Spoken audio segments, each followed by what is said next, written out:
All right. Ladies and gentlemen, welcome back to the True Life Podcast. We are here with an amazing individual that I am excited to talk to, who's got a lot of unbelievable knowledge about where he's been, where he's at, and maybe even where we're going if you consider the final frontier where we're going. Dan Hawk, would you take a few moments to maybe let me tell people that you are the principal scientist for the First Nations, and maybe you could explain a little bit exactly what that means. Well, I had set a placeholder for Intertribal Space Agency for tribal governments, and that had moved to United First Nations Planetary Defense when I had found out that we do not have an active ability to mitigate asteroids. And that's how United First Nations Planetary Defense came about. And it's interesting because we are not a typical company because our United First Nations Planetary Defense is born out of the Treaty of 1794, the J Treaty of 1794, Article 3. So our company is actually from Canada and the United States combined because the treaty was a commerce treaty between Native Americans, between Canada and the United States.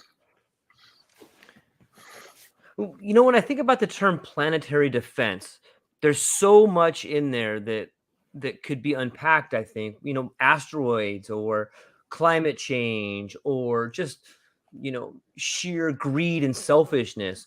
What exactly are some of the things that when you say planetary defense, what are some of the things that your company does? Well, the first thing we did was we went out to seek about how we would be able to mitigate an asteroid. And so that led me to in working with Dr. Philip Lubin at the University California, Santa Barbara. And he does what we call laser ablation. And that's basically if you were to put a laser on one side of an asteroid and it ejects particles, then it would move in 180 degrees and away. So if you have to understand that in Earth, in its orbital path around the sun, that if you can slow an asteroid by 10 minutes, the asteroid would miss completely the Earth.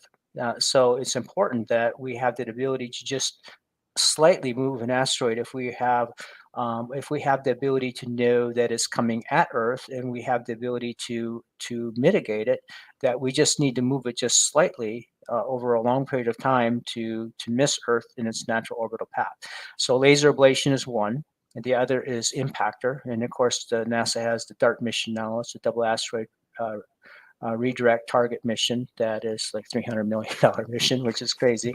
But it's basically used there to slam into a smaller asteroid that's orbiting a larger asteroid to see how it moves after slamming into it. It's an impactor. So if you can slow the asteroid by 10 minutes, it misses entirety of the Earth, and therefore the asteroid goes by and doesn't hit Earth. So you can either move the asteroid or you can slow it down so it does not hit Earth. And the other thing is what we call, which is really the last line of defense, which I believe is it's called pulverize it. So we call it the PI. So think about this. So if you have an asteroid that we have missed, and you think about Chelyabinsk in 2013 in Russia, I think it was a 20-meter uh, asteroid there. But if you look at it in a way that if we miss an asteroid, there's 200,000 asteroids out there that have not been characterized that are less than 300 meters in diameter. So if you think about an asteroid coming at Earth, we didn't see it, it's too late, just like Chelyabinsk, what are we going to do? So the last line of defense is called pulverize it, and that is basically taking, um, you know, um, I would say penetrators. So penetrators that would go and they would penetrate into the asteroid like a missile, right? Right. And it would blow it apart in a way that would peel it away like an onion. And so if you can imagine two things going at each other at uh, at 15,000 miles an hour. That that the impact itself of an impactor would be huge and tremendous. So, but if you take an explosives to peel it away. So if you are able to blow it apart in such a way that you have pieces of debris that are 10 meters in diameter or less, then they will burn up in the atmosphere, and therefore you would have less of an impact on Earth. So obviously there are litigation issues here, because if you were to move an asteroid in some way that it's going at New York, now it's going at Moscow, um, you have created a liability issue.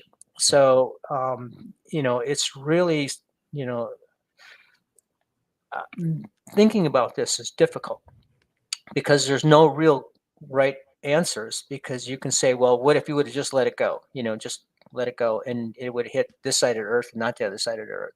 Or if you do it and something happens and it mitigates it in the wrong way, then you're liable for that. So but the point here is that if you have an asteroid that's together, and it's coming at Earth, and it's going to hit Earth, and it's going to do a lot of damage, it's going to kill a lot of people, it's going to do a lot of destruction. You have two choices. You can either try to stop it, mitigate it, to peel it away, to allow it to burn up in the atmosphere, or you can just let it go. And so that when we talk about what planetary defense is, that's one thing. But we have set aside, we have bartered, I guess, with Rocket Lab in New Zealand, to set aside a two-stage electron rocket, and it has the capability of having what we would consider a kick stage. So it can actually take a payload out of orbit. And so right now they are setting aside an electron rocket for us to be able to do that. So where we are at is that if we do find an asteroid, that we have a couple of capabilities. We can put some type of scout mission on it, send it out there, and we can see what the asteroid is and what it's doing, and so you can see how it's tumbling, see what it's made out of, and then it can send it back. That's that information back to Earth, saying, "Okay, yeah, here, Earth, you got this asteroid. It's coming at you. It's going to hit you unless you do these things, whatever it is that we need to do, whether it's laser ablation or if it's impacting or, trying to move it in some way. China has long march rockets that they want to try to use to nudge asteroids out of the way.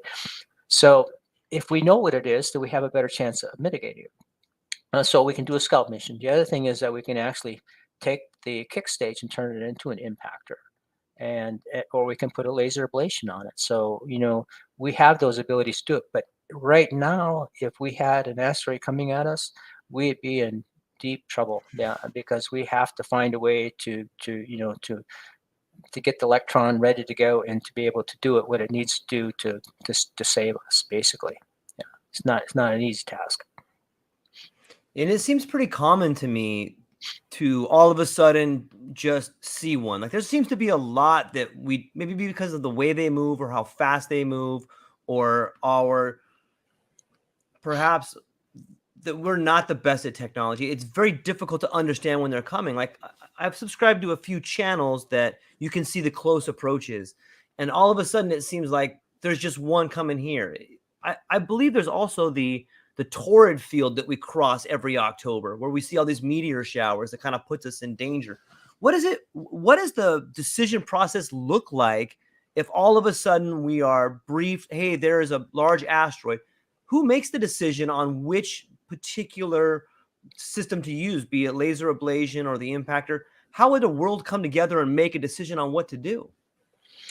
Well, I would be calling up I'd be calling up Phil Lubin. I'd say, hey, we got an asteroid coming. What do you want to do? And so I'm going to go to the people who know more than I do.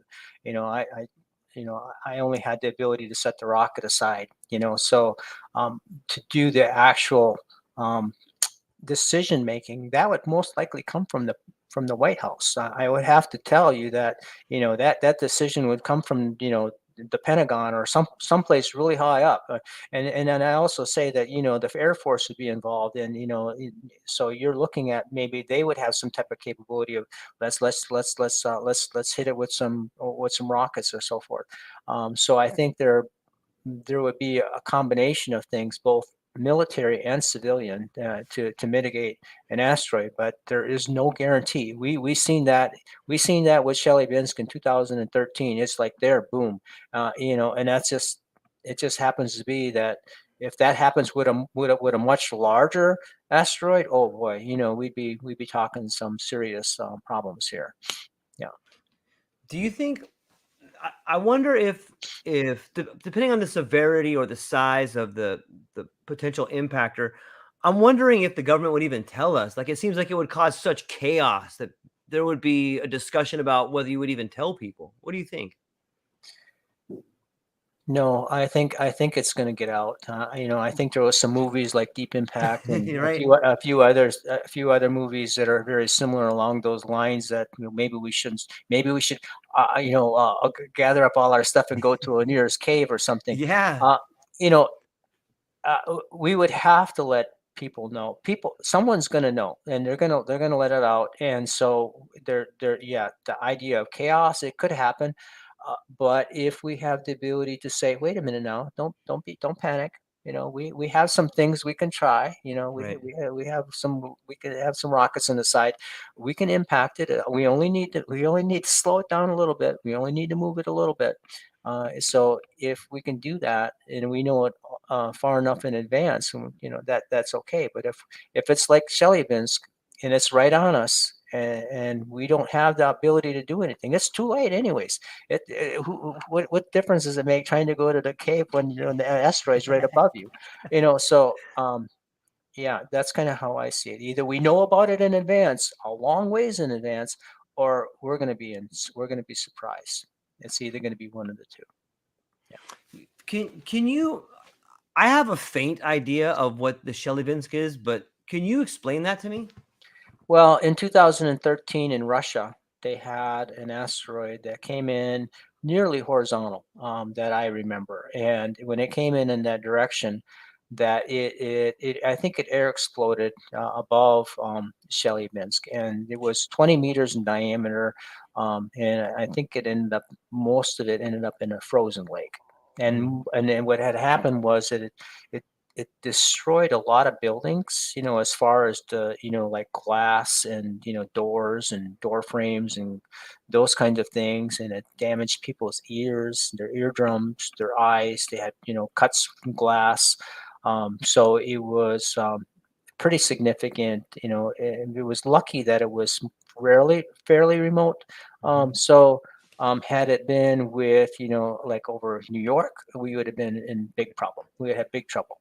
So it just happens to be that, when we talk about the Tunguska Right. explosion, I think in the 1908, I believe it was, that it was huge. And I think that was a comet impact that was air explosion.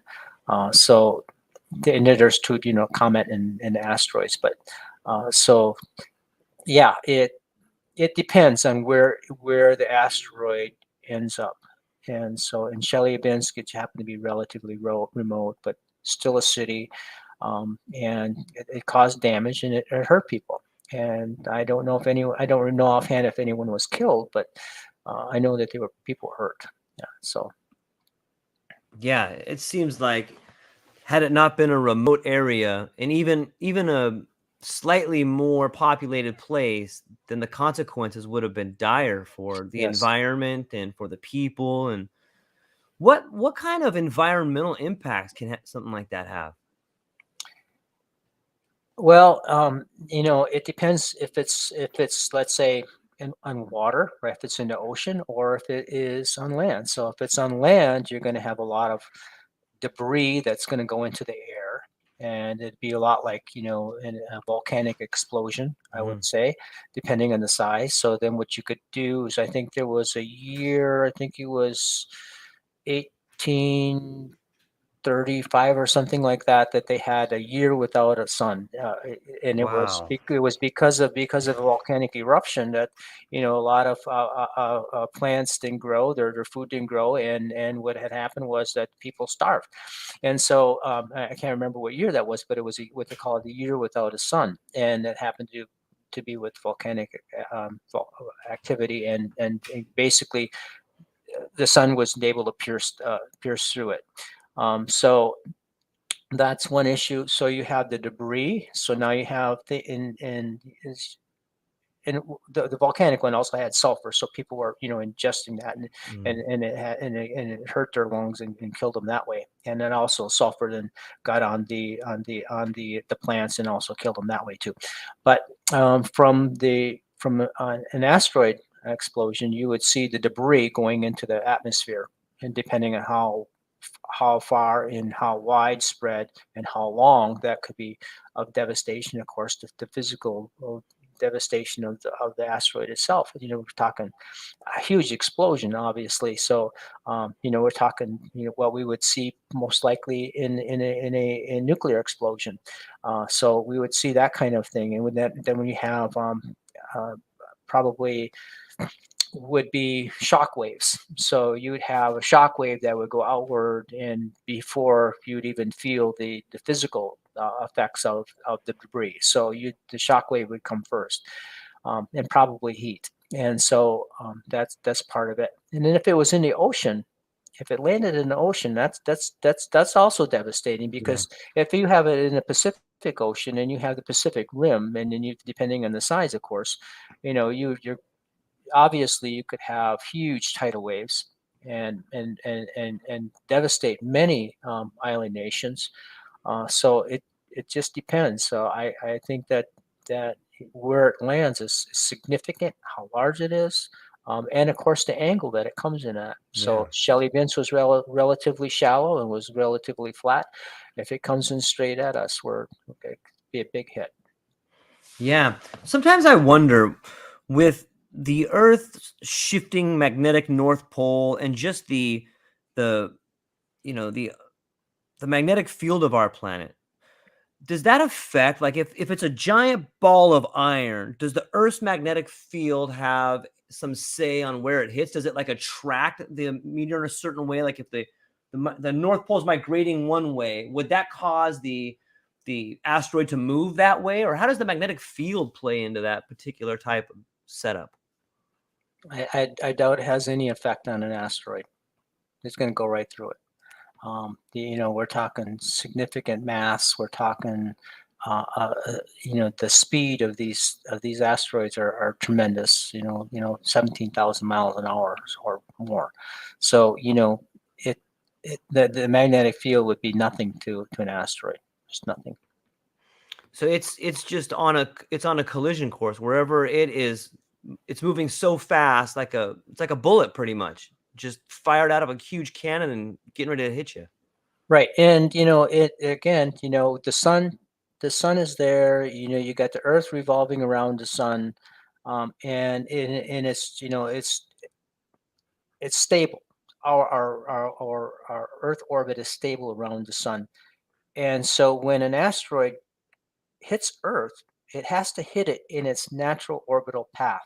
Mm. So it is nothing more than being able to. You have to realize this, that of all the of all of the environmental disasters that we have, like hurricanes and tornadoes and those kinds of things, and tsunamis, and an asteroid impact is the only one that we can prevent. It's the only preventable natural disaster. And so it's really significant when you think about it that way. Yeah. And do you think that we as a planetary entity are doing enough to mitigate that? Well, we're putting up more satellites, and more capability for NEA, NEO. NEA would be the near Earth asteroid, NEO, near Earth objects, capability for detection, Mhm. and both from the ground and from space. So one of the things they say, well, what we're doing about planetary defense is that we're monitoring, right? So that is so. Remember, I told you before, we don't have a rocket on the launch pad to be able to mitigate an asteroid. We don't have one. So what is the defense? what it is that America does, and why do we create United First Nation Planetary Defense in the first place, is because we don't have something on the launch pad to be able to do that. So what we do is we monitor, we try to go out and track and see, and so we still have 200,000 of these asteroids that are less than 300 meters diameter that still need to be characterized, that we have not yet characterized, and we know this because of Chelyabinsk in 2013. Had we known it was there, then we could say, "Oh, Russia, is coming. Be prepared." But it didn't happen. And the reason why it didn't happen is because we didn't see it. It wasn't characterized. That particular asteroid, that 20-meter asteroid, was not characterized. So you can imagine 300-meter asteroid. Wow, that's that would be really significant if that had been a 300-meter asteroid instead of 20-meter asteroid in Chelyabinsk, because we'd be talking about a lot of deaths then. Yeah. Yeah.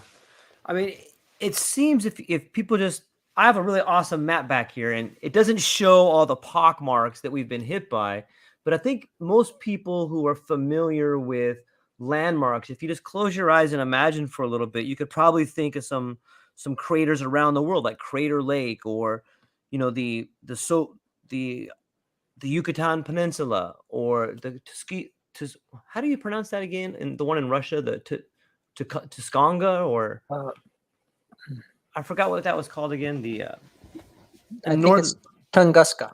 Tunguska. Thank you very much. Like, there's so many actual landmarks where these things have hit and caused devastation. It's it's almost a wonder why we haven't been hit recently. Is there like some sort of time frame? Can you look at a scale and be like, it seems like we get hit by one of these giant things every 20,000 years or every 7,000 years? Is there some kind of scale we can look at like that? Yeah, actually, we get hit every 50 years about.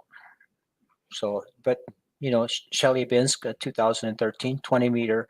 So it's about size, right? Yeah. So we get hit on average about every 50 years, and by asteroid strike.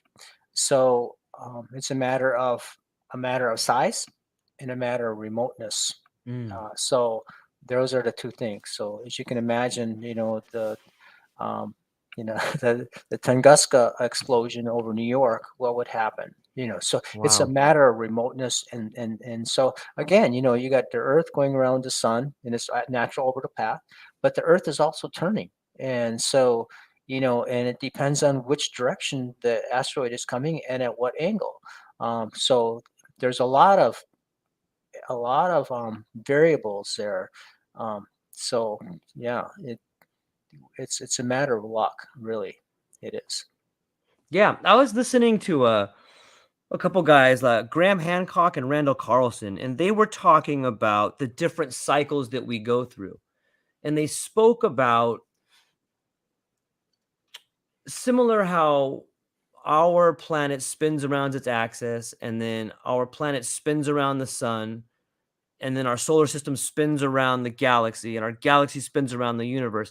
They had made the claim that through certain parts of our travel through the great year, we find ourselves on what's analogous to like a crowded freeway. And there's all these, in these certain times of the great year, we go through spots that are crowded by asteroids. And I'm wondering if maybe there's some sort of research where we could use the stars or the constellations to know where we are, like in the great year, to know when we're more susceptible to getting hit. Have you ever heard of anything like that? Um, no, but what I can say is space is big, right? Yeah. So if you look at the distance, like from here to Mars, or to Pluto as an example, space is big. So even right now, we are feeling the effects of the Andromeda galaxy approaching our own Milky Way galaxy. We feel the effects of that, but it's so minute that we don't really feel it. But we know it's there. We can measure it, and so we know that the Andromeda galaxy is affecting us. But space is so big, so you could imagine another galaxy intermixing with Milky Way as an example. But space is so big that that these planets, would planets collide? It's possible, but because space is so big that the chance of even planets colliding are remote. They're very small. It's just because of the fact that the universe is so huge. It's endless, and it's only that reason that we don't feel the effects of other things that are happening. Let's say right now, um, a black hole is an example, or how some type of supernova exploding somewhere else. We don't feel the effect because space is so huge, it's so big. We're just a really, really, really tiny spot. We're just a speck of sand, in Earth. That's all it is, in the scheme of what universe is. That's so that's so amazing to think about how a different galaxy or approaching galaxy can begin to change everything on Earth. When we first began talking this morning, you were talking about space as an ecosystem. And I'm wondering if how can you explain that a little bit to people, how the space as an ecosystem? Well, as I'm Native American, I'm Oneida. So from an indigenous point of view, everything is connected, and it is. So when we talk about maybe perhaps a lifeboat, which we are all in, that lifeboat is called Earth, and then we have a biosphere. Biosphere doesn't end or begin with the biosphere itself. It extends into space. We have the space ecosystem, which is now what we consider, let's say as an example, our orbital space and our orbital space debris that we have there. That's one ecosystem. The other ecosystems, which we now call XGEO, which is beyond our geo capability, which is our geostationary orbit, our geostational Earth orbits. So something beyond that, which would be then we go to our next ecosystem, would be our cislunar ecosystem. And then beyond that, then our solar system, and then our universal system, or Milky Way, and then to our what would consider then um, um, interplanetary, space, and then beyond that to other galaxies, and then the rest of the universe. So we have to step it out in ways that we consider to be ecosystem, because right now we're in a way we're polluting our ecosystem of the moon, right? Yeah. We have devastated our Earth orbital capabilities, because of our Earth orbital debris. Because when we say space debris, there's two different kinds. There's the orbital space debris that we see, and then of course the debris that's outside of that, which could be like the debris on the moon, or the orbital debris of the moon itself. And so we don't see it that way. We see that, hey, we have lunar orbiters, but if they're not doing what they're supposed to be doing, then it's debris. So we have to look at things differently, because it's so easy to take our orbital debris mindset of our orbital Earth debris and move it to our lunar orbital debris. And so, like, oh well, we polluted Earth, let's go ahead and pollute the moon. And so that's not how we should be doing things. And from a Native American point of view, we have to be mindful of those kinds of things, and we have to understand that of all the things that are happening on Earth, and all the most important things that are here on Earth that we do, one of the most important things is to maintain our sustainability in space, and partly because of things like weather satellites, right? Yeah. So you can imagine that if we didn't have weather satellites, and we had such a orbital space debris problem, that we had we just put up a new weather satellite and it just got slammed by space debris. Now that 1 billion satellite is no longer available to us. So the idea there is that if you have, let's say, like weather satellites, you can warn people about hurricanes and disasters like that. And so they have the ability to mitigate their property and to save themselves from, let's say, from the hurricane, or to tsunami or whatever. So the point being is that our space is viable. Our space assets are viable for not just weather, but also for financial transactions, for communications, for national security. So without having a viable space, orbital space, in Earth orbit, then we put ourselves in jeopardy. And so we have to be very mindful about what we do. So we have a lot of space debris. First, we had 4 nations, including the United States, blow up our own satellites in space, in our orbital space, which is Yeah. insane, absolutely insane.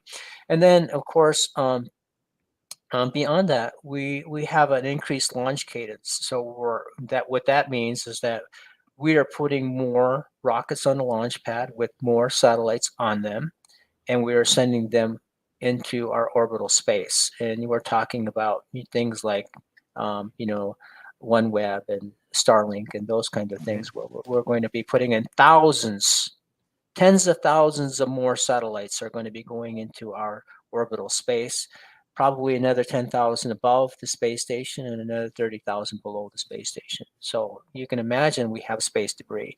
And now we're talking about adding more satellites to our orbital space highways that we have, because different altitudes have different congestion problems regarding Mhm. our satellites. So, some orbital spaces are more crowded, as you would imagine, going down a highway. Some highways are more crowded than others, and you'll see that with orbital space too, because some are more needed than others, and some have more capabilities than others, and so it's all a matter of that. But yeah, it's not good.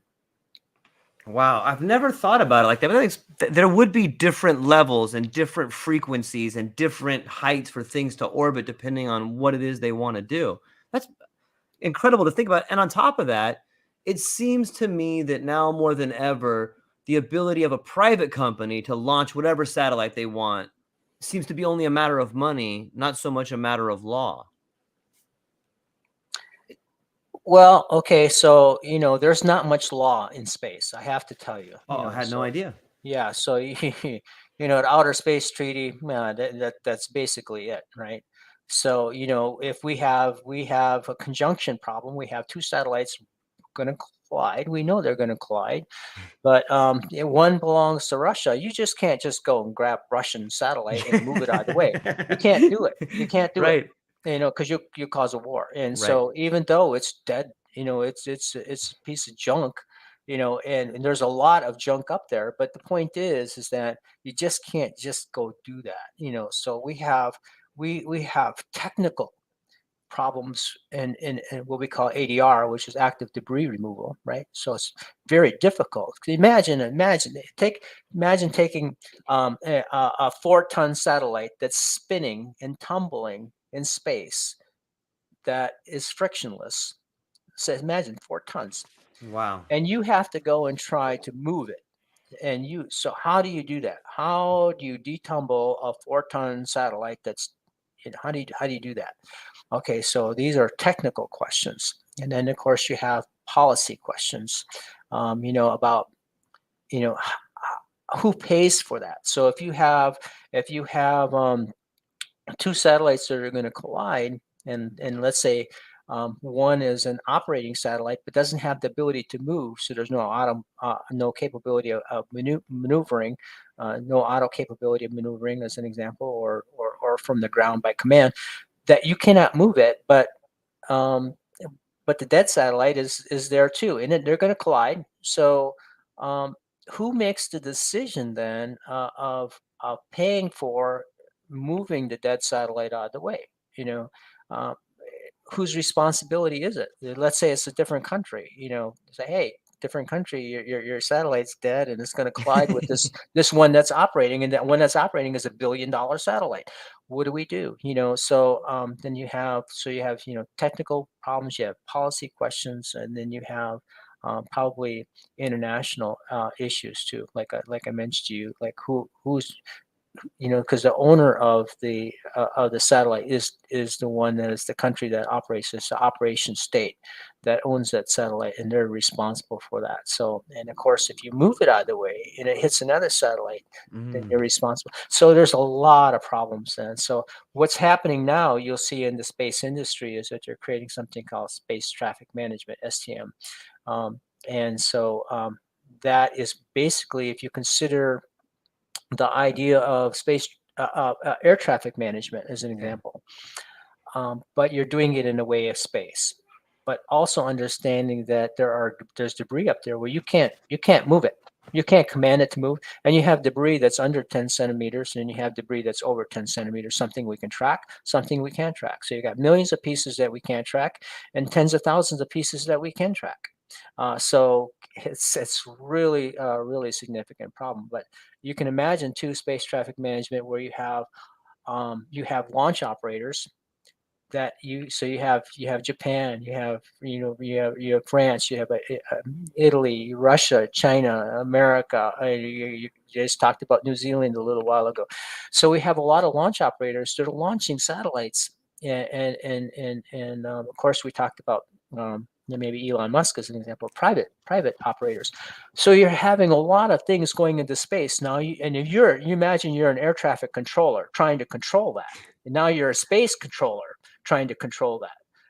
Okay, now you're trying to manage different launch operators under different launch conditions, and launching multiple satellites in different altitudes. And so you're talking significant problem. And of course, again, we have some satellites that can move on their own. We have the auto maneuverability. We have some satellites that can be commanded to move, provided all that they have the fuel to do it, right? They Wow. have to Yeah. have the fuel to be able to do it, if they can, right? And so let's make assumption that they don't run out of fuel, which of course they will. So the point is that um, space traffic management is way different than air traffic control, and so we have a very significant um, orbital space debris problem. I could imagine too something small moving at such a rapid pace could put a hole through almost anything. It's like a little bullet up there. Like if we were trying to a spacecraft, a space suit, another satellite, something even minuscule could probably puncture a functioning satellite if it was moving fast enough. Yeah, well, it's common in the space industry to talk about paint chips. So yeah, yeah, very What's small. that? What's a paint chip? Well, That's yeah, you have a rocket that's painted, and chips, paint oh chips like off. Yeah, wow. yeah. Wow, that's amazing to think of. It's Well, think of it as a 22. If you were to yeah. fire a 22 bullet, that's exactly what you'd have if you had a paint chip, something similar to that. Wow. It's it's it kind of makes me sad a little bit. Like if you think of like the great northwestern garbage patch in the ocean, it seems like we have a great garbage patch above us now. We do. We do. Okay, but there's so here's the but of this, Okay. because there's I talked to a gentleman, and he always tells me, he said, Dan, you know what?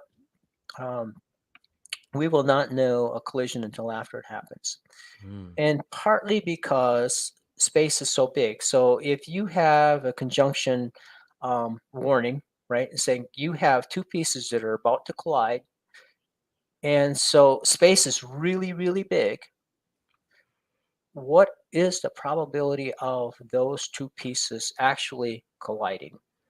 Um, it's really, really, really small. Okay, so you have a lot of debris, and you have what we would consider then, what is the conjunction risk? What is the probability? And so there's a lot of warnings that go out to space operators, and they don't do anything because because of the fact that space is so big, and the idea then is that the chances are they will not collide, um, and so we won't know a collision until after it happens. So, but then again, I was talking to you earlier about what is the liability issue? So Right. Right. let's say you are operating a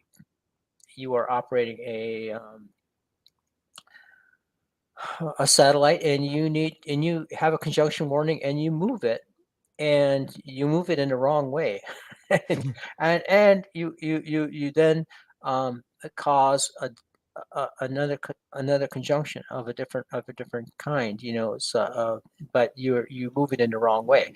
So there's a lot to be taken into consideration when moving a piece of this. Not taken lightly. If there really has to be a very significant, a lot of consensus from many different people, multiple sources, and multiple data. Is like, are they really going to collide? Are they really, and of course it comes down to whose data you're using. Right. So whose data are you using to determine whether you are going to have a conjunction or not? So we have today, we have several different models that for that, and they may not all be accurate or right. So we have a problem today determining which models to use to determine conjunction risk.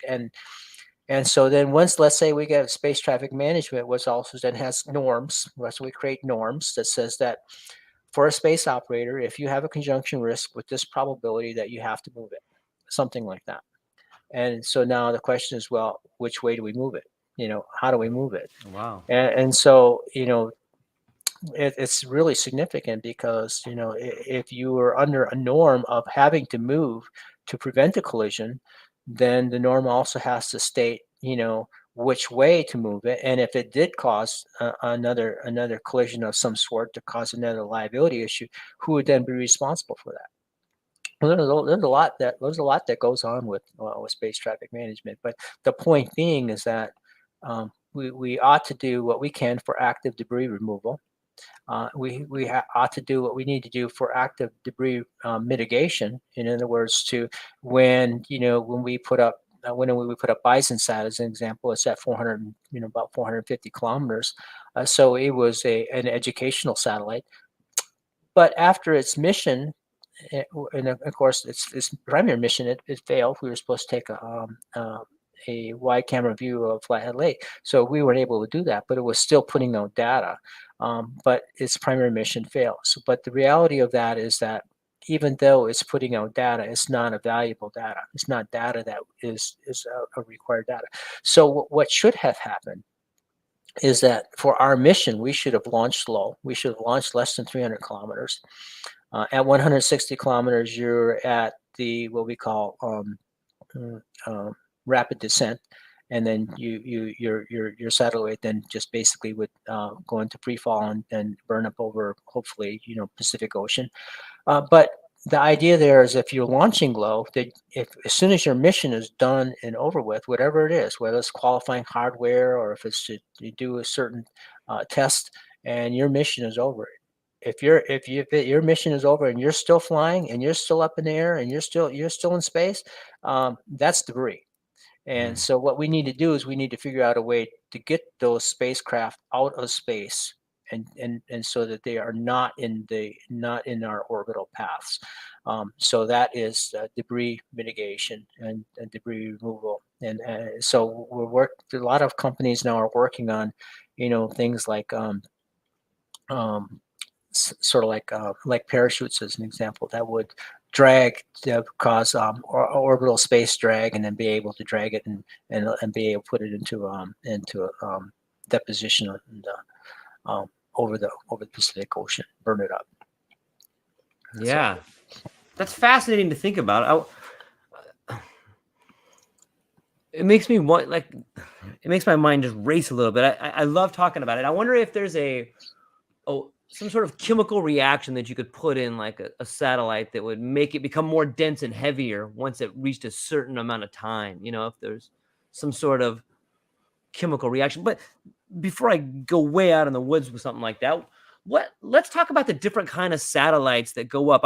The Bison satellite that you put up, was that a cube satellite, or what are the different kinds of satellites, and what are the most common ones we put up there? Well, CubeSats are basically um, what we call a form factor. So it's a form factor of 10 centimeters on the side of 1 cube, 1 kilogram. So it's basically, 10 centimeters on the side, 1 kilogram. So you can have a 6U as an example, or 3U, 2U. We have 12U, and so there's a point in time where that is basically where we are at with CubeSats up to a 12U. So basically, 12 kilogram satellite. Anything above that right now, we do not have a form factor that's in cube size. So then you're going to things that are, like a Blue Origin size, or you're talking maybe 100 kilograms. So you're going basically from a 12 kilogram satellite to basically the 100 kilogram satellite form factor. And so basically we looking at a certain kind of bus, and that electrical bus would then be able to perform different things, for as far as like solar panels, and your main mission, which might be Earth observation, or it might be some other type um, uh, of issue, could be communications, that kind of thing. So, but a lot of these other form factors too that I missed, that are in between, that are the ones that are like the OneWeb and the Starlinks and things like that, that they're um, are maybe a little bit more of an enhanced CubeSat, if you want to call them that, but they have their own form factor, um, which is not typical. So they would have their own kind of launch system for those CubeSats. And many of those launchers that do launch, that they have many of those launching at the same time. So you could have like 40, 50 satellites on one rocket. So, or more. It depends on the primary and secondary payload, and then of course the smaller payloads. So you always have like more or less a primary mission, unless you're like a private operator that carries your own missions. So like BisonSat, for example, when we launched in 2015, the primary mission was for the National Reconnaissance Office. That was a spy satellite that we didn't know anything about, right? So, our satellite was like nothing, right? Everything else goes first. Right. All the primary, secondary missions go first. They launch, they get it out into orbit, they do whatever they need to do, and then they come back down to the tertiary satellites that are like, okay, you guys are extra. Yeah. And so now we can go ahead and launch you, because everything else is all secured and safe, and all our main payloads are gone, and so now we can worry about you little guys. And so that's kind of how that works with the launch operators. You got your primary missions, your second, and so forth, and it's based on value, most likely into the probably into the billions of dollars. So it goes down from from real high end to the lower end of satellites. But that doesn't mean that CubeSats or smaller satellites are not effective, because with today's technology, you have satellites that are very small but extremely effective on doing what they do. And that's exactly the case. What you see is the Ukraine-Russian war, let's say with with MaxR and some of the other satellites that are capability of creating high resolution photographs from very, very small satellites to be able to watch troop movements, as an example. So small satellites doesn't mean that they are not good satellites. They can be very, very effective satellites, and very useful, as we find out that like for Wi-Fi and streaming and all those other kinds of things that we're doing with communication systems around the world. And so that is kind of where we're at. It's so fascinating. Let me ask you this. If let's say that George and Dan wanted to launch a CubeSat to look over Antarctica, like could we do that? And like how much would something like that cost? Yes, we can do that. As a matter of fact, we have grade schoolers that are doing CubeSats. So What? No way. That's yeah, so oh yeah, awesome. yes, it's true. So we have grade school kids that are doing CubeSats. So the when you're talking about a real satellite that wants to do real work, right, and do real science, we could do that. Let's say we launched over the we launched over the pole. So we're in Okay. a polar orbit, right? So let's say Okay. we're in a polar orbit, and a CubeSat, a 1U CubeSat over the polar orbit, probably, you know, I would say, you know, you could probably do it for, $50,000, right? And if you're on with a lot of other satellites launching, you could probably, I think all total maybe $100,000 you could put up a satellite to be able to do what you wanted to do. So Wow. I mean, it's just really, really cheap for a CubeSat to do that, and you don't need even propulsion on a CubeSat. BisonSat was paramagnetic, so it flipped over the poles. So it was nadir pointing in the North Pole, and it was basically then pointing into space in the Southern Pole, because it was basically in the lines of magnetic flux and on which way the satellite was pointing. So It's it's so it's it's amazing to me. What a what a fascinating time to be alive, and I can only imagine being a grade school kid and beginning to learn about something like this, and then seeing a project happen. From imagine being a grade school kid and you start talking about space, and you have a teacher, and then maybe you came in or someone that came in to talk about space. And then in a matter of years, you go from third grade to fourth grade, and all of a sudden, you as a kid got to see this satellite in space. I think that it's those kind of programs that would really spark the imagination of the next generation that could probably be the ones that are going to help get rid of some of this junk. Well, exactly. And so a lot of these CubeSats are actually used by big companies because they want to demonstrate a piece of hardware or demonstrate a capability. So to do it, they do it cheap. And so, and that's one of the ways they do it. But also keep in mind that the CubeSats, 10 centimeters on the side, just if you're using a 1U cube, that is trackable, but not easy, right? Mm, So we have a lot of CubeSats now going into space, which is a part of our orbital space debris problem. right. And BisonSat is one of those that is an orbital debris problem because it's at 450 kilometers or so. And it'll take a long time for it to come down. So part of the law issue, right? Mm, The law issue that I talked about earlier was that it's okay to put up a satellite, and even if it dies, that you can stay up there for 25 years. It's okay, and that's not okay. yeah. It's Right. not it's Right. it's not okay to say Right. somebody came up with, and the reason why they came up with the 25 years was they said, well, after 25 years, it's not going to be our problem. It's going to be somebody else's problem. So let them Oh, that's figure it out. horrible. And Yeah. let's go ahead and make 25 years an okay thing for satellites to be up there and not have to worry about what we're going to do with it. And that's wrong, because the idea that is, since Sputnik in 57, there should have been all along some way to mitigate debris. But, in the time that they were doing the space race, they did not care about the trajectory of their upper stage rockets. And so we had all kinds of debris up there, and no one cared about how to mitigate it or how to deal with it. And it wasn't too long ago, I think it was, where we had a piece of debris, actually an upper stage rocket, I believe, land on the moon, that actually was an unintended consequence, that we had debris from orbital space land on the moon as debris, as junk. And so and I think that, and of course, I think there was China and Elon Musk were fighting about whose debris that was. Of So, course. uh, but the point is that it exists, and so all along we should have been taking care of our orbital space, saying, if we put it up, we have to do something with. We have to have an end of life procedure, or we're done with our mission.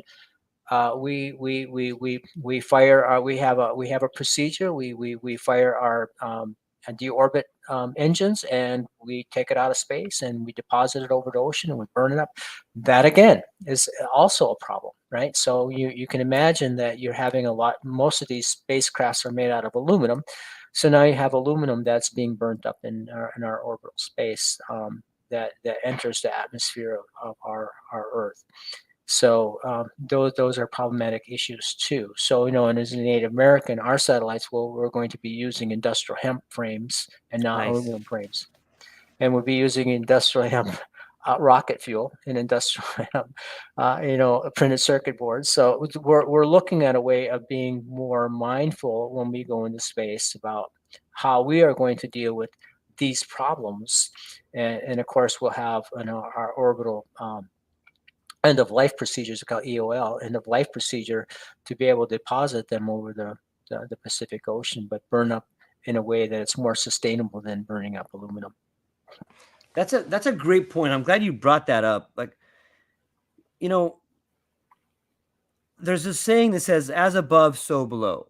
And when I think about how a lot of us, I know I'm guilty of it too, but a lot of mankind has kind of been guilty of being a pretty big polluter because of, if you look at some of the rivers, or if you look at, say, nuclear waste in some areas seeps into the river, or we have landfills that seep into the environment.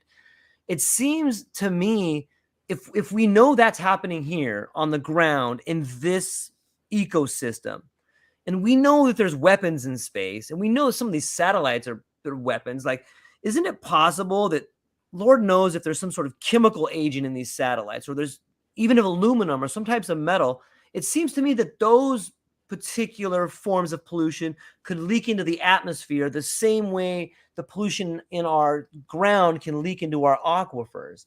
And it's just so, it's sad, but it's also fascinating to think about the patterns that we have as humans. Like, why do we do this? Like, we the same pollution's got to work, right? If there is weapons in space, and there's bio agents or aluminum or just even metal, that's got to pollute the atmosphere as well, to a degree that we don't even understand yet. Yeah. Oh, it's going to be a lot worse than that. Oh no. Yeah. So my biggest issue right now is the fact that we have large landers going to be landing on the moon, and they're going to be ejecting, our lunar regolith into space. Right. What is that? So I don't know what that means. Lunar regolith. What does that mean?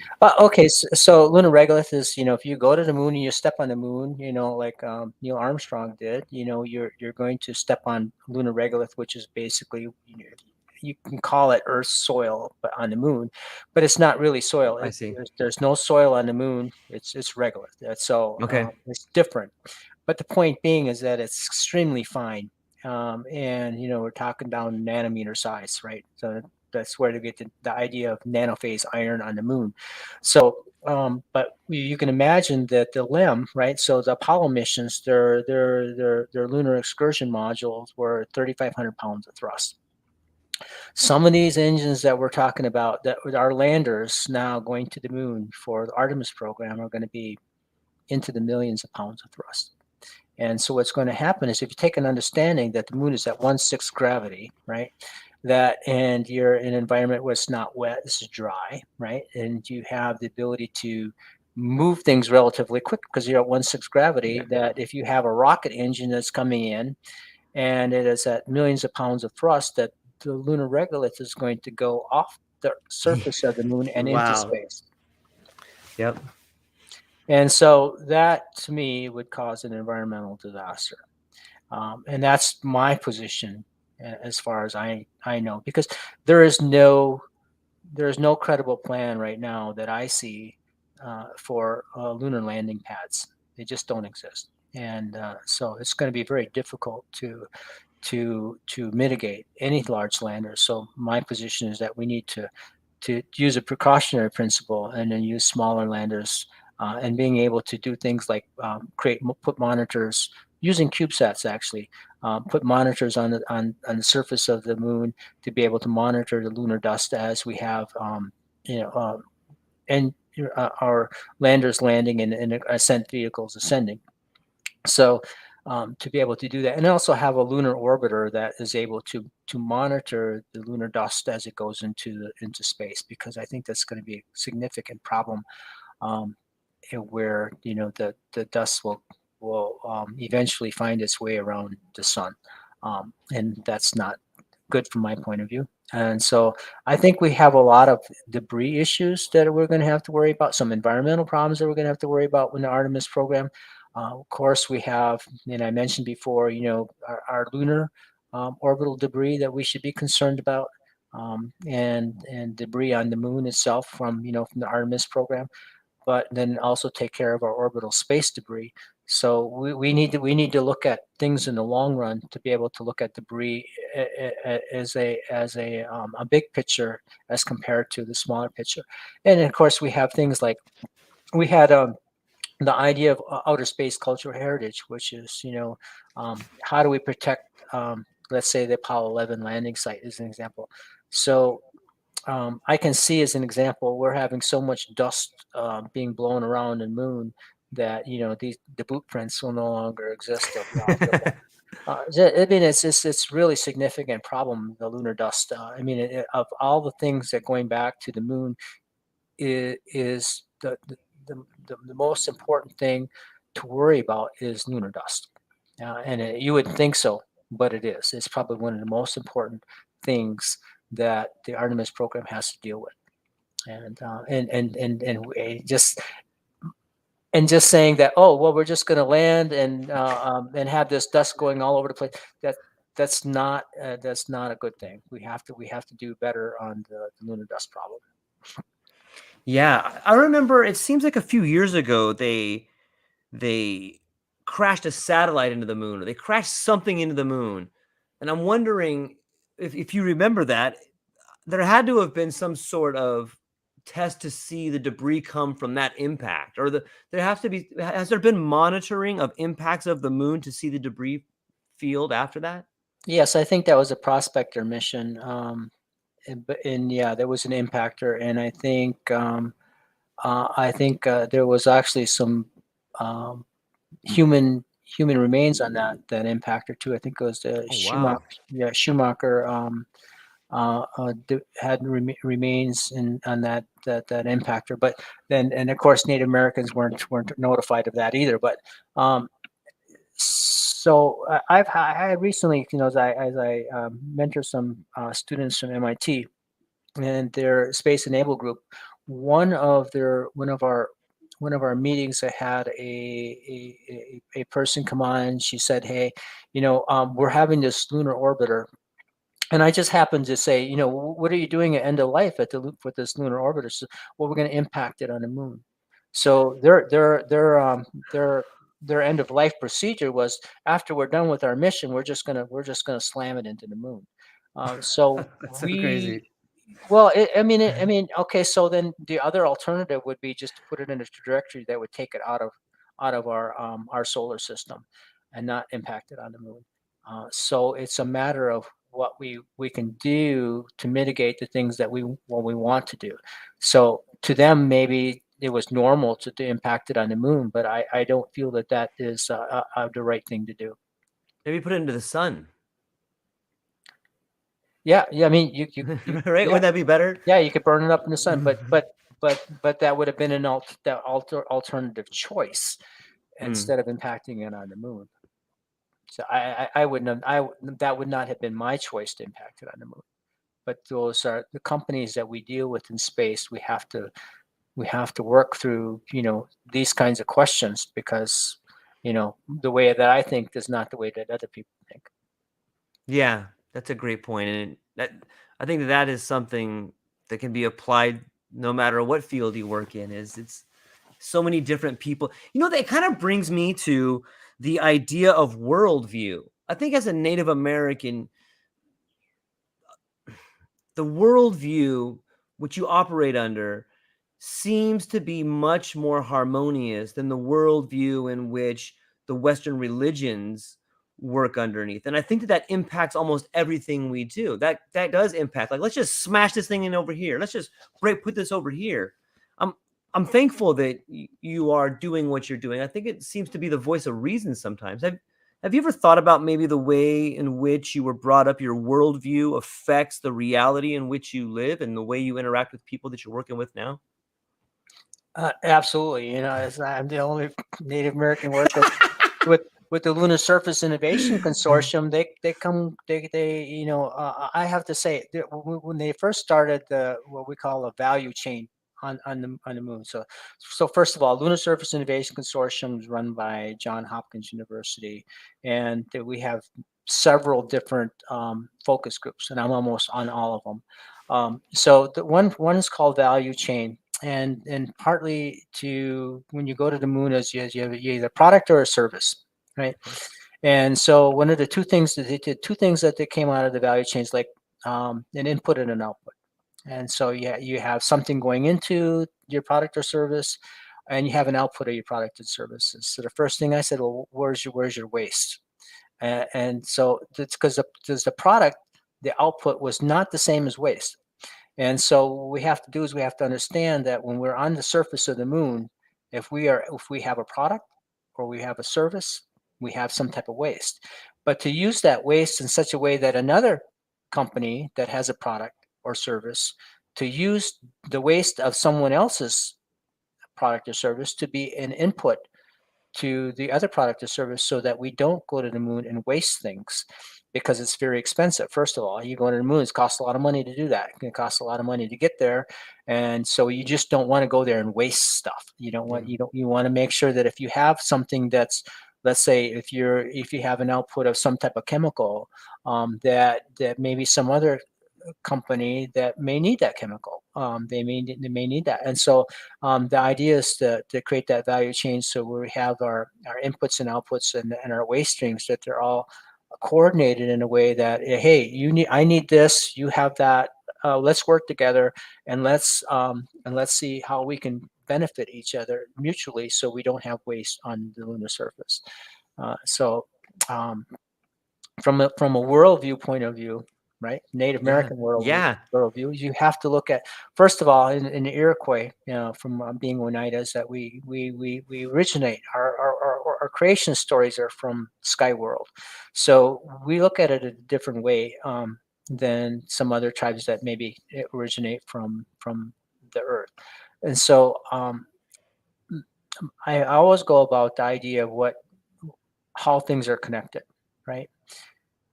And so when we go back to the ecosystems are connected. And so what we do to one strand of the web, we do to all of the web. What we do Wow. to when we do to one strand, we do to all. So we must pay attention so that when we break one strand, as an example, we harm it. It hurts the rest of the entirety of the web.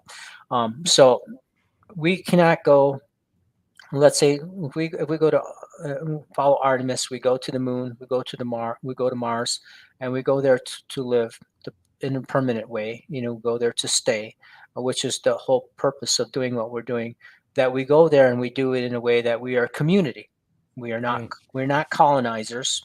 We don't go there militarily. Right. We go there as a community of people, and we are respectful of each other. And the Native American astronaut is just as good as the military astronaut, right? So we have to understand that we go there as a community of people, and that we are caretakers. So Native Americans are caretakers of the land, but we are caretakers of airspace. But we also need to be caretakers of space.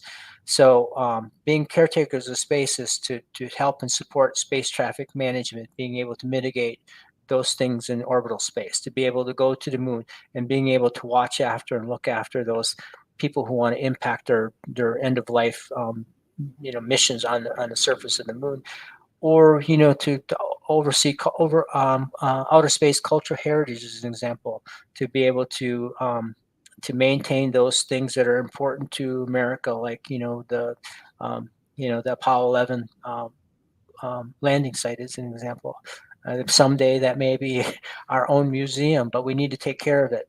And it's the same thing with our waste streams. We go to the moon saying, oh, okay, well, it's okay to put a garbage dump on the moon. No, it's not okay to put a garbage dump on the moon. So I had the ability of somebody saying, well, we have these tailings, and we're just going to say that it's of use.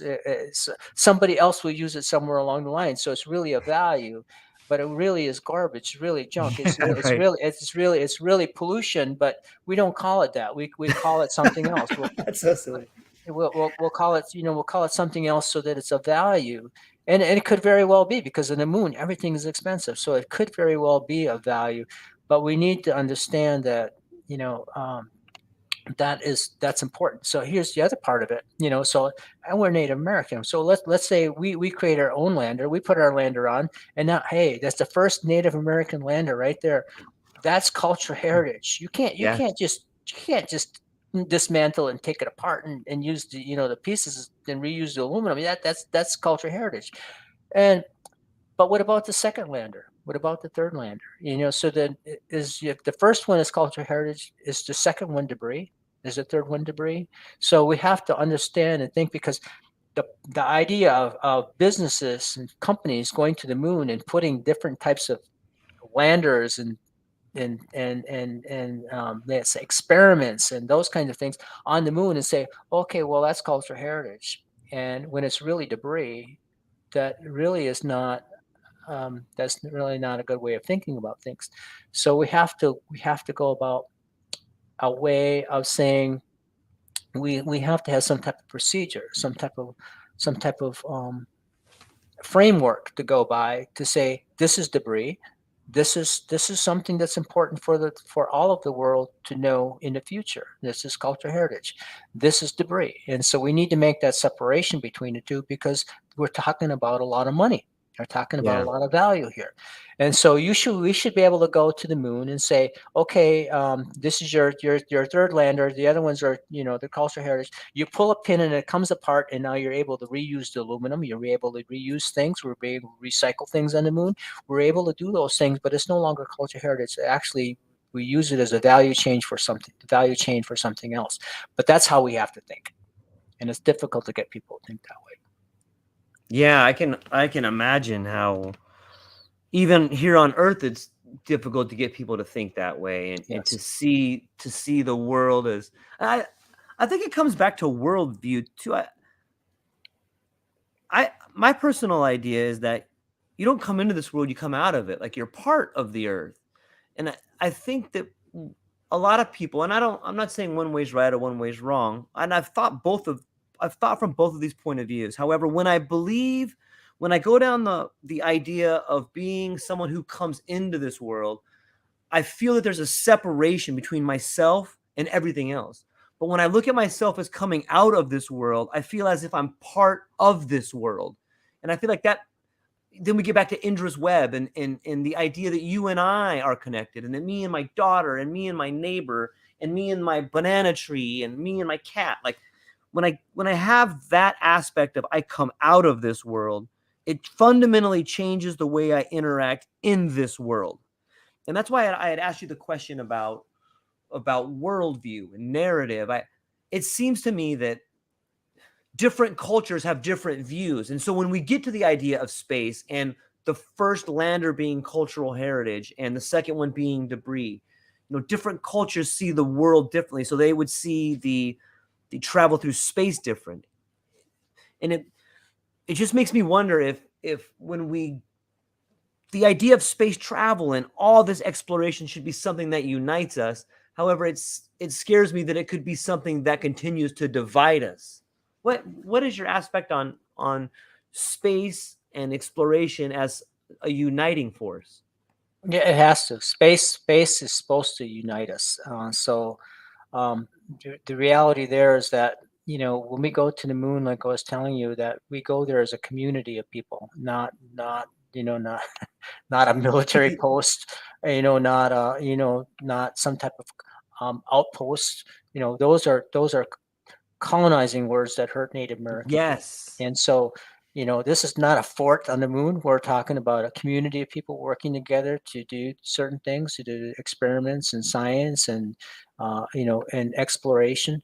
As all people are explorers, including Native American people. We go there as a community of people, as explorers, and it has to unite us. And in our failure to allow that to happen would be would be a tragedy for us as people. So the International Space Station showed us that we can work in space together. We can do things in space together. Um, you know, Unfortunately, Native American people were left out. And it was unfortunate we were placed in the ITAR list too. But we got us off. I got us off that list, so we're no longer on that list. So we can go into space. We can do things, and so it's important for tribal people especially, to be able to monitor our own resources from space, to monitor our own habitat change, our own climate change from space.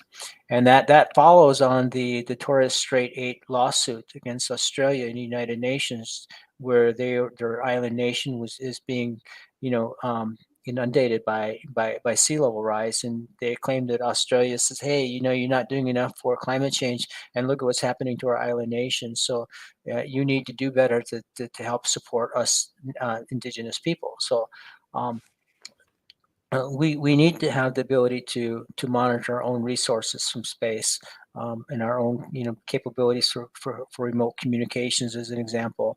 The idea of climate change based on the Torres Strait lawsuit in Australia, and I think it goes more than that too.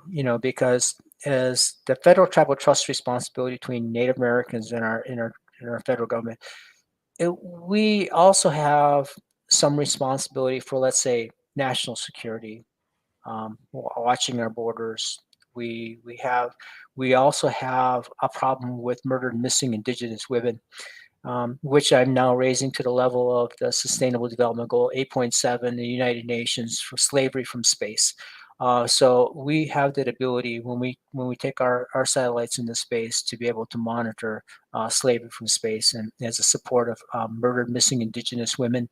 Um, and so, we have a lot that we can accomplish in space as Native people, but at the same time, we go there as a way for space development and space exploration, and that is to work together as human beings, as a community, as rather as oppressors, and those that are mm, the, to move away from the colonizing ways of thinking, and to decolonize, deinstitutionalize, and demilitarize. And that's why I'm so against the idea of militarizing cislunar space. I just disagree with militarizing our cislunar space. It's not right. It's wrong. I'm so happy to hear you say that. And let's. Are you doing okay on time? Well, I should go, but we have a lot more I can talk to you for a very, very long time, and over many podcasts if you want. Yeah, We have yeah. touched on many of the things that I I have on know. my website, so Yep. this is just one thing. Yeah. Okay. Awesome. I'm so thankful to talk to you. It's a real pleasure, and I feel like I'm learning a lot. And I've got other questions I wrote down. And for people listening or watching, Dan and I are going to be meeting the first and third Tuesday of every month, and I've got some links below. Dan, where can people find you if they want to hear more and get a hold of you? Where can they find you? Well, UFNPD, United First Nations Planetary Defense. It's UFNPD. Um, that would be, let me see, um, WordPress.com. So UFNPD WordPress.com. So that would be, you'd be able to find me there. A lot of things happening. Fantastic. And is there anything else you want to leave people with before we end today and set up for next one? No, I'm actually looking forward to the next one. There's a lot going on. We just were recognized by the World Mining Congress for 2023, as we start to look for industrial hemp to mitigate mines all around the world, to turn it into rocket fuel, industrial hemp rocket fuel. So That's we're awesome. we're, we're there's mining is a big deal, and it's necessary, but yet it's an evil. And so we're looking at ways to use industrial hemp, to mitigate mines, and to create rocket fuel, as a way of supporting the space industry, actually, to go towards more neutrality, carbon neutrality. So you'll find a lot more of that we're heading in those directions to be able to do those things. Yeah, it seems like such an exciting. I think there's a real opportunity, and I think times ahead, if we choose to make them and focus on them, can be a lot more sustainable and a lot more rewarding for all of us if we work together. Well, we have to, Yeah. and we see this in Ukraine-Russian war right now, is that we have to work together.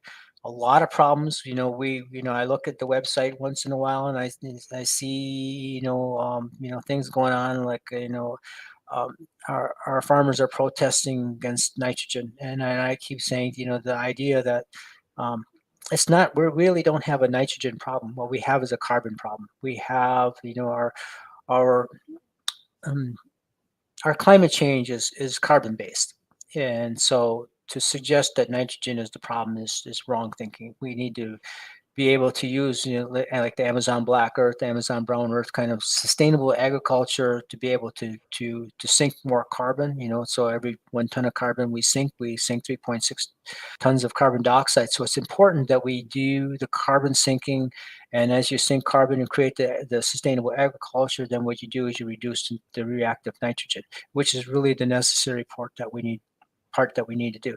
So we're not thinking correctly when we're talking about the way we see farmers protesting against the reactive nitrogen. So we talk about policies. We need to get the idea of our leadership understanding that they need to make better decisions regarding the lens of climate change, because the lens of climate change needs to be through through carbon lens and not the nitrogen lens. So I'm hoping that somebody hears this and says, wait a minute, now that's we need to rethink this. And so yeah, we definitely need to rethink this, because when you look at the idea of climate change and the protesting that's going on and the problems that are happening, we are at the beginning of climate change. It's going to get worse. So what you see is going to get worse. And so, what I'm saying to the world, if you're listening, is um, that we need to start looking at things a little differently. And so, but I can talk more about that. Maybe the next one is on climate change, but Yeah.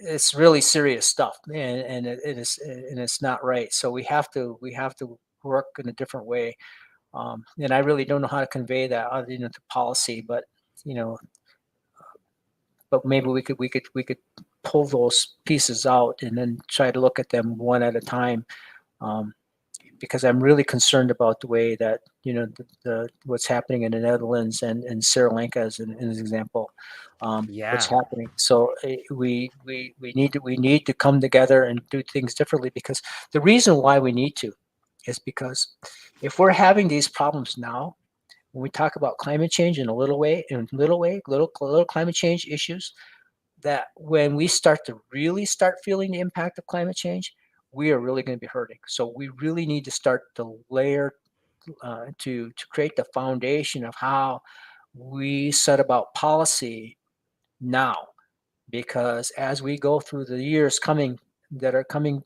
quickly, that we're going to find us in a much worse position, and so it's that important, and I'll leave it there. Yeah. I think that I'm looking forward to that conversation. I one of the biggest problems I see with climate change is that when people talk about it, it's such a polarizing topic, but people don't define what they mean when they say climate change, because climate change can mean something to this person, but something totally different to this person, and they're just talking past each other. And I have a really good question that I want to ask you. I was reading this book called Black Elk Speaks, and it's a phenomenal story about a Native American in the traditions that he lived through and some of the horrific things that he lived through, but some of the cultural aspects of his life. And one of the stories he tells in that book is he says, when the white man came to us and said he wanted to buy our land, we laughed at him because we said, you can't buy the land. The land belongs to everybody.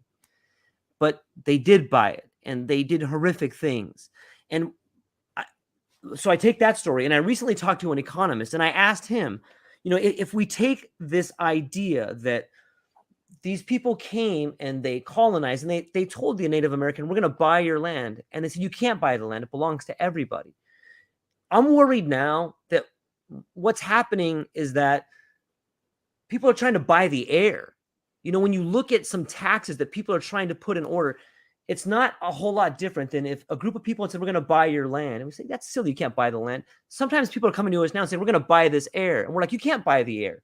But it seems to me people are trying to buy the air from all of us and force us to pay for that. The same way they took the land and bound it up in chains, they're trying to take the air we breathe and bind it up in chains and make it a commodity. I think that's a dangerous situation. What do you think about that? It is dangerous, and so you so first of all, carbon is ubiquitous. It's everywhere. It's in the deepest depths of the ocean to the deepest parts of any ice core that you can drill out, and so carbon is everywhere. Carbon is the issue of climate change, and we've seen that in the Dust Bowl. And the Dust Bowl was actually a carbon climate change problem because the farmers had plowed so much that they only had 10% of the soil organic carbon left in the soil. They depleted 90% of it, and that's the reason why. That's the reason why you had the Dust Bowl, right? I can go on all the kinds of things that happened with that and before Yeah. that, and that's an hour right there, right? Easy, Awesome. right? But the point is that the air that we breathe, right, is if you look at Boyle's law, it takes the shape of our biosphere. Everyone breathes everybody else's air. We that is the way it is. But when it comes to the greenhouse gases, when you talk about this warming effect, this blanketing effect, it is what happens because of science. It's what you put a blanket on at night, you get warm. It's the way it is. You can't change it. But so what we can do is we can mitigate some of it, right? So how do we do that? So you take carbon, is let's say as an example, we have 10 million trees in Black Hills right now we're trying to get, right?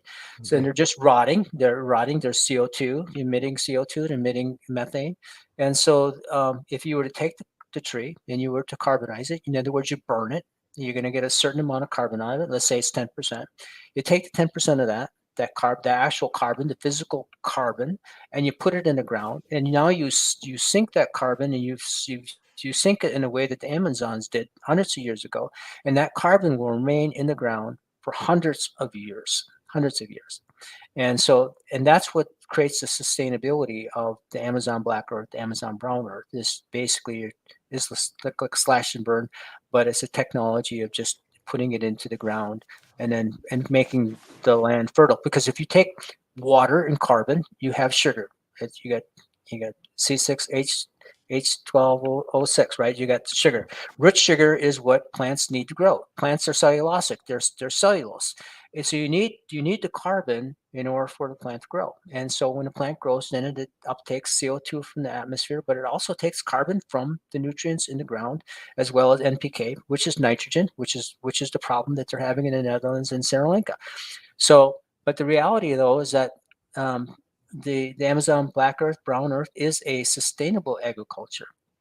And so as you increase the carbon in the ground, you increase the carbon sink, you're not only supporting the climate change, but you're also supporting the yield of the plant itself, because now you can double and triple the yield. But in addition to that, you've sunk the carbon, and you've reduced the ability to use reactive nitrogen. So you're reducing the nitrogen as you're increasing the carbon, and so that's really the solution to the problem.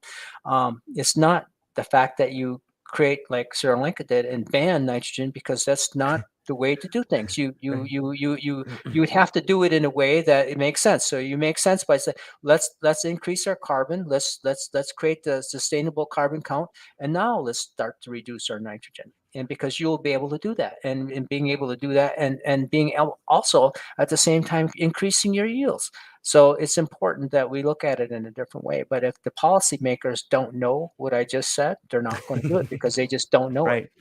Right. Yeah. Dan, I had an absolute blast talking to you, and I'm really looking forward to our further conversations. I appreciate it. Yeah. So yeah, it's been awesome.